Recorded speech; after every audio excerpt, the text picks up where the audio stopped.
For 25 years, she had managed the same small-town library, book lending, reading programs, quiet study areas. General Patricia Moore was now just a beloved librarian, until that morning when all the computer systems were hacked. Cyber attack, data theft, the internet infrastructure was crippled. While the panicked mayor asked for help, Patricia sprang into action. But what she did wasn't ordinary IT support. Cyber attack analysis, network security protocols, crisis command coordination. The defense operation she organized in 45 minutes showed everyone who Patricia Moore really was. Because this level of cybersecurity and crisis leadership could only be acquired in one place, the highest command levels of the Pentagon. Welcome to Veteran Stories. Before we begin this powerful story of hidden command expertise, cyber warfare mastery, and the generals who continue protecting our digital lives in ways we never expect, tell me in the comments which city you're watching from today. And if you believe stories like this deserve to be told, hit that subscribe button. Some heroes command armies, others manage libraries, but they never stop commanding. The Millbrook Public Library sat at the heart of downtown Millbrook, Iowa, a town of 8,500 people, surrounded by cornfields and connected to the wider world, primarily through digital infrastructure. The library served as more than just a repository for books.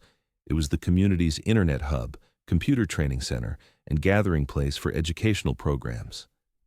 Patricia Moore had been head librarian for 25 years, ever since retiring from what she described simply as government service. At 67, she was known throughout Millbrook for her efficiency in managing the library's operations, her patience with patrons of all ages, and her surprisingly sophisticated understanding of information technology. Patricia's approach to library management was methodical and forward-thinking. She had overseen the library's transition from card catalogs to digital systems, implemented community internet access programs, and established cybersecurity protocols that were unusually robust for a small-town facility. The library's computer lab was Patricia's pride. 20 workstations that provided internet access, digital literacy training, and online services for residents who couldn't afford their own computers.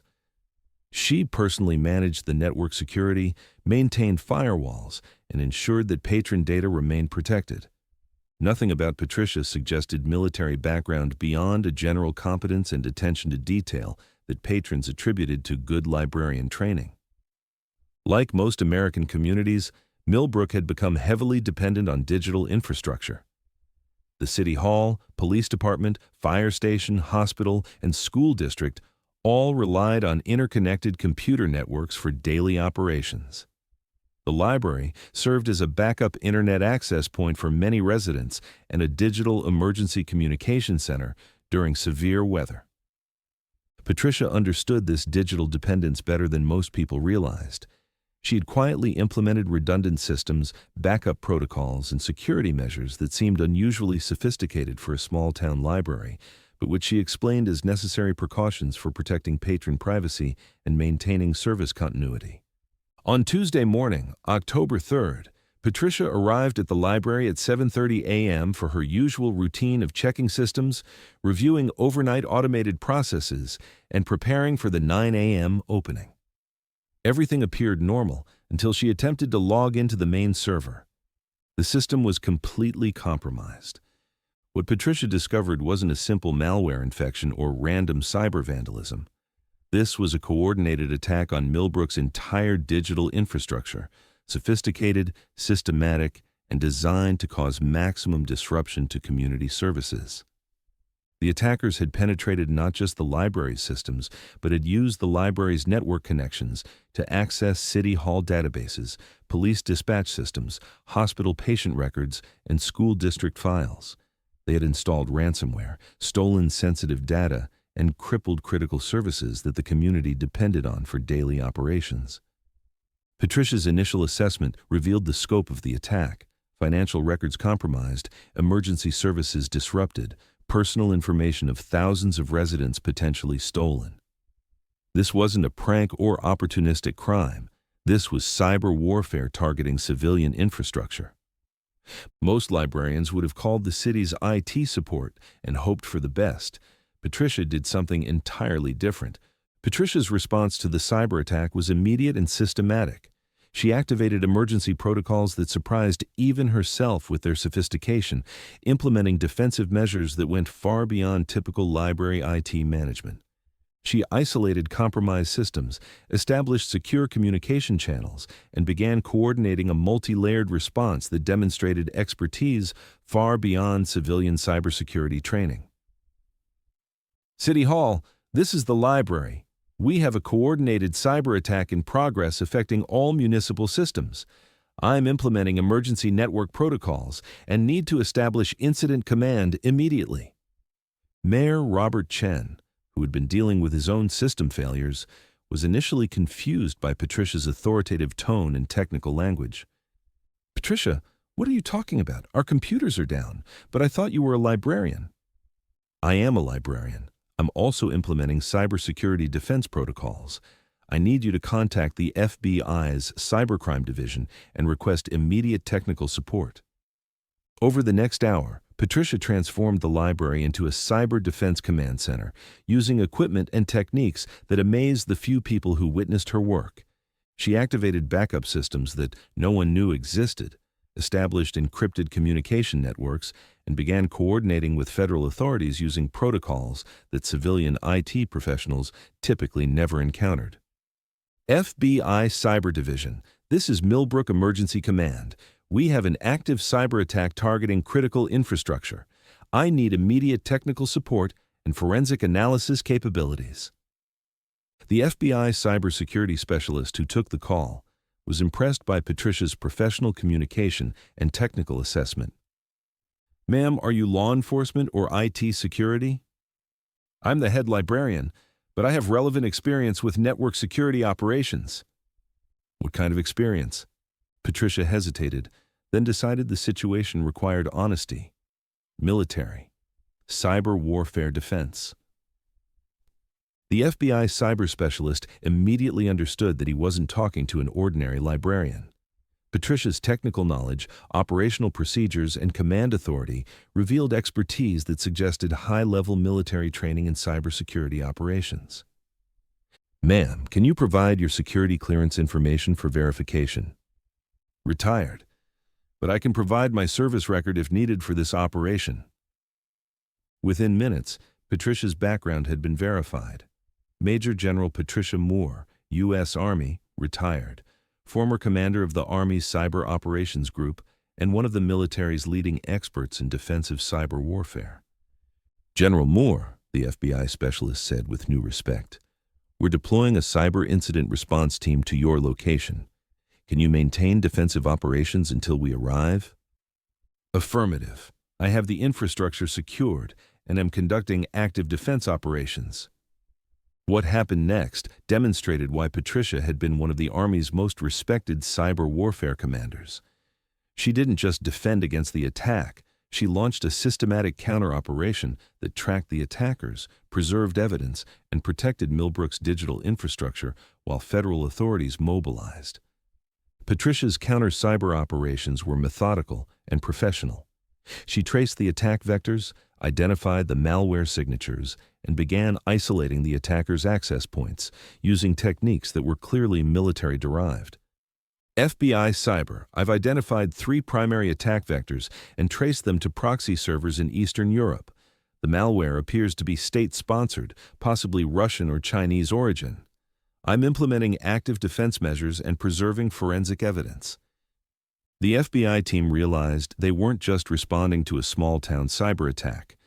They were dealing with a sophisticated international operation that had been expertly countered by someone with Pentagon-level expertise. While conducting cyber defense operations, Patricia also managed the community crisis with the calm authority of someone accustomed to high-stakes command situations. She coordinated with Mayor Chen to establish manual backup procedures for essential services, worked with Police Chief Williams to maintain law enforcement capabilities without computer support, and ensured that the hospital could continue operating despite compromised systems. "This is General Moore at Emergency Command," she announced over the emergency radio network. All departments implement manual backup protocols immediately. Cyber attack is contained, but systems remain compromised. Maintain essential services using non-digital procedures until further notice. Her use of military terminology and command authority confused some city employees, but the clarity and competence of her directions got results. The FBI Cyber Incident Response Team arrived in Millbrook within 4 hours, expecting to find a small-town library overwhelmed by a cyber attack. Instead, they found Patricia managing a sophisticated defense operation that had not only contained the attack, but had gathered intelligence that would help track down the perpetrators. General Moore, said FBI Cyber Division Chief Angela Rodriguez, "This is exceptional work. You've maintained operational security, preserved forensic evidence, and kept critical infrastructure functional during a major attack." "Thank you. I've documented all attack vectors and prepared a complete tactical assessment for your investigation." Chief Rodriguez reviewed Patricia's documentation with amazement. "This is Pentagon-level cyber warfare analysis. How long since you retired from military service?" 25 years, but cyber threats don't respect retirement dates.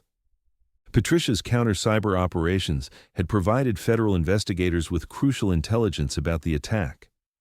Her forensic analysis revealed that Millbrook had been targeted not randomly, but as part of a larger campaign against rural American communities designed to test vulnerabilities in decentralized infrastructure. The attackers were using Millbrook as a proof of concept, Patricia explained to the FBI team. Small towns with limited cybersecurity resources, high digital dependence, and minimal federal oversight. If they could cripple Millbrook, they could replicate the attack against hundreds of similar communities. Her analysis proved correct.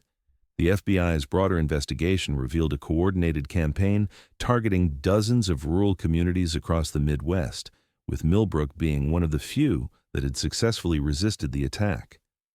"Without your expertise," Chief Rodriguez told Patricia, "this attack could have been the template for a major assault on American rural infrastructure." News of Patricia's role in stopping the cyber attack spread quickly through federal cybersecurity circles and eventually reached national media.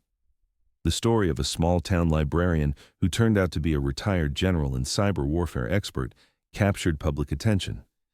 But Patricia was uncomfortable with the publicity and declined most interview requests. "I'm not trying to be modest," she told Mayor Chen. "I chose civilian life because I wanted to serve my community quietly. Media attention defeats that purpose." However, the story did lead to increased awareness of cybersecurity vulnerabilities in rural communities and the value of having experienced personnel in unexpected places. Patricia's successful defense of Millbrook led to significant improvements in the town's cybersecurity infrastructure. Working with federal authorities, she implemented advanced protection systems, training programs, and emergency protocols that made Millbrook a model for rural cybersecurity. But Patricia maintained clear boundaries about her involvement in ongoing security operations. "I'll provide consultation and training," she told federal officials who wanted more active participation. "But I'm not going back to operational military service. I'm a civilian librarian now, and I want to stay that way." The arrangement worked well. Patricia could contribute her expertise to community protection while maintaining the peaceful library career she'd built. Patricia's success in the cyber attack response led to requests for her to develop cybersecurity training programs for other rural communities.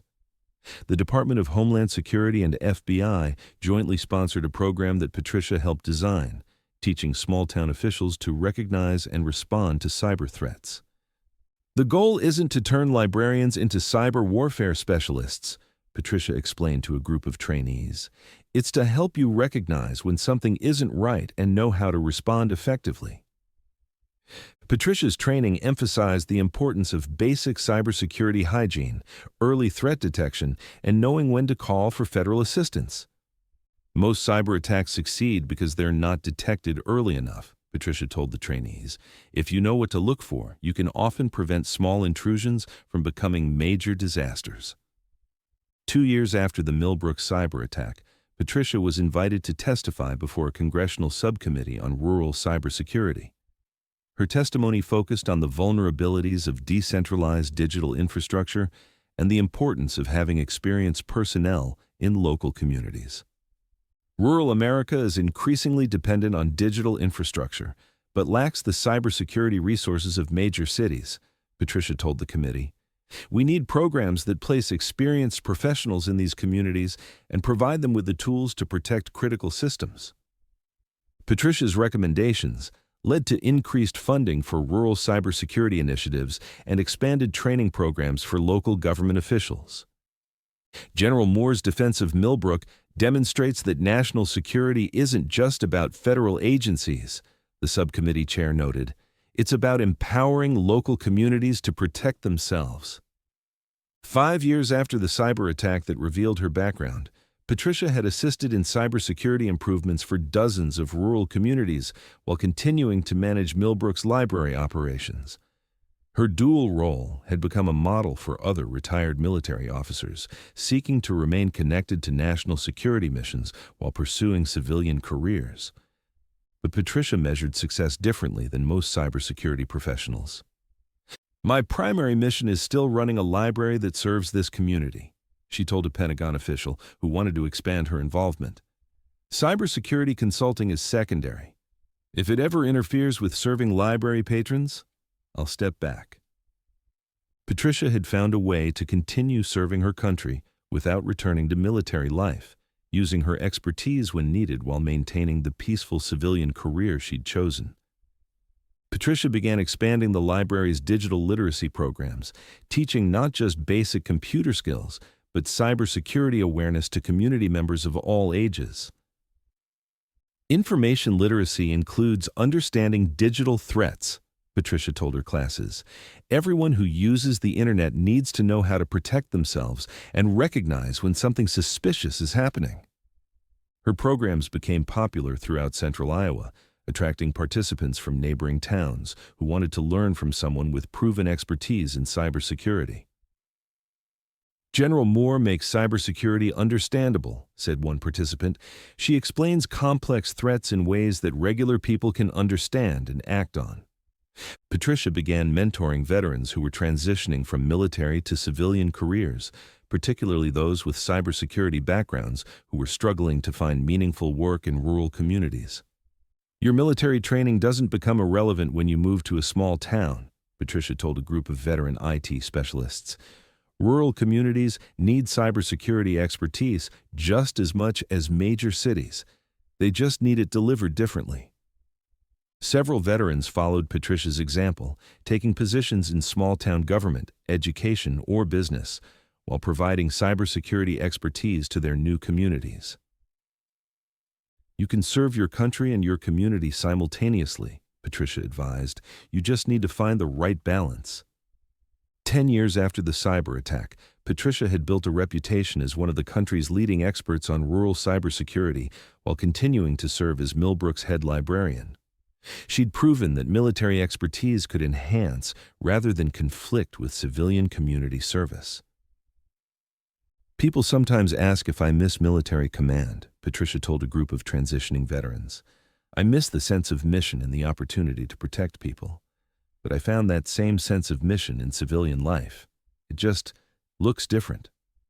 Patricia's story became an example for other veterans who wanted to continue serving while building meaningful civilian careers. Your community needs your expertise, Patricia advised. You just need to find ways to share it that contribute to civilian life rather than dominate it. Conclusion. Some generals retire to defense contractor boardrooms or Pentagon consulting positions. Others, like Patricia Moore, choose to serve their communities in ways that combine personal fulfillment with continued national service. For 25 years, Patricia managed a successful small-town library, helping residents access information, learn digital skills, and connect with the wider world through technology. But when cyber terrorists attacked Millbrook's digital infrastructure, Patricia revealed that she was more than a librarian. She was one of the Army's most experienced cyber warfare commanders, still protecting American communities. The 45-minute defense operation that amazed federal agents demonstrated something important. Veterans don't stop serving when they retire from active duty. They continue serving in different roles, using different skills, but with the same commitment to protecting their communities and country. Patricia's story spread because it reminded people that extraordinary expertise often hides behind ordinary job titles. The competent librarian, the tech-savvy community leader, the helpful information professional. Any of them might be former military officers whose training could prove invaluable in crisis situations. Have you ever discovered that someone serving your community had specialized training that became apparent only when circumstances required it? Someone whose hidden background emerged during a moment that demanded unique expertise? Tell us their story in the comments. Because at Veteran Stories, we believe that veterans continue protecting and serving long after they hang up their uniforms, and they deserve recognition for the ways they keep us safe every single day. Subscribe if stories like this matter to you. Because every community has former generals like Patricia Moore, men and women who chose to use their expertise not for personal gain, but to protect others in the most effective way possible.